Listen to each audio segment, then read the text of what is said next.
Okay, boys and girls, today we are going to do lesson 13-5, which is converting metric units of capacity and mass.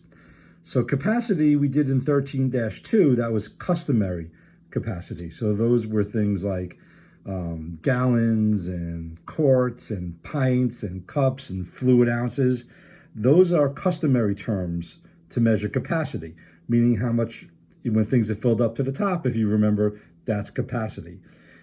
For metric terms, they use terms such as liters and milliliters, which you'll learn about in a second.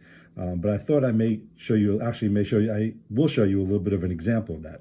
We're also going to convert mass, which in metric terms means weight. So we learned in 13-3 how to convert weight, that's customary.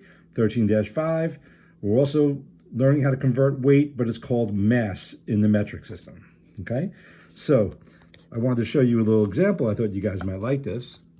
There's my bottle of Diet Coke that I actually am almost done with.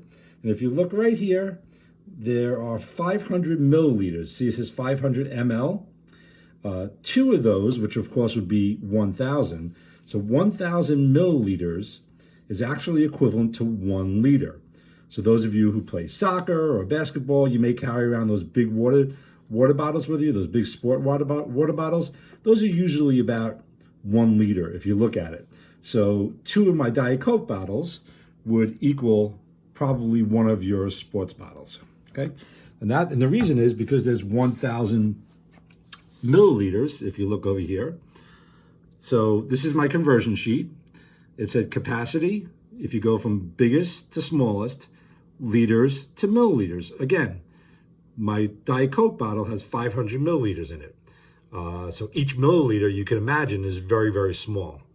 And 2 of my Diet Coke bottles, like I said, would be 1 liter. So liters are bigger than milliliters. And those are actually the only terms when you're measuring capacity.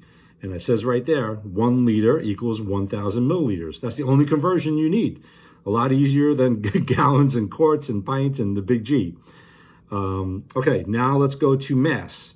So for mass, which is weight, biggest to smallest, there are 3 terms. Kilograms is the biggest, just like kilometers was the biggest when we measured length.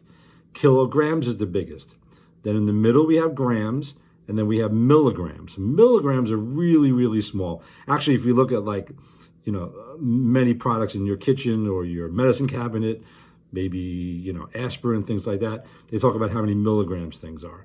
So the conversion is so easy. It's also 1,000. So 1 kilogram equals 1,000 grams. 1 gram equals 1,000 milligrams.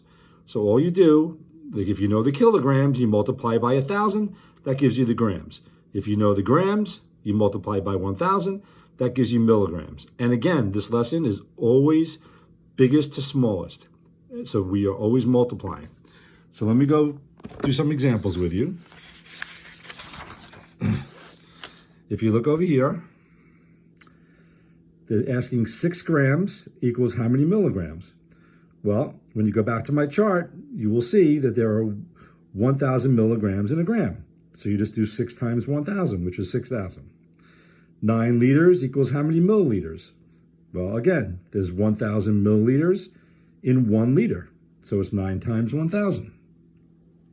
Oh, look at this one. 5 kilograms equals how many grams? Guess how many grams are in a kilogram? You got it, 1,000. So it's just 5 times 1,000.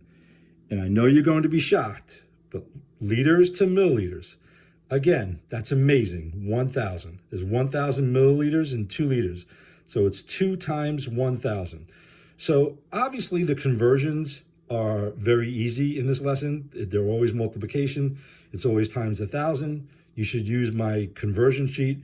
But the important thing is that you understand really that liters measure capacity in the metric system and mass measures weight, okay? So those are really the important concepts that you need to learn, okay? And that's about it for today's lesson. So good luck, guys. Bye.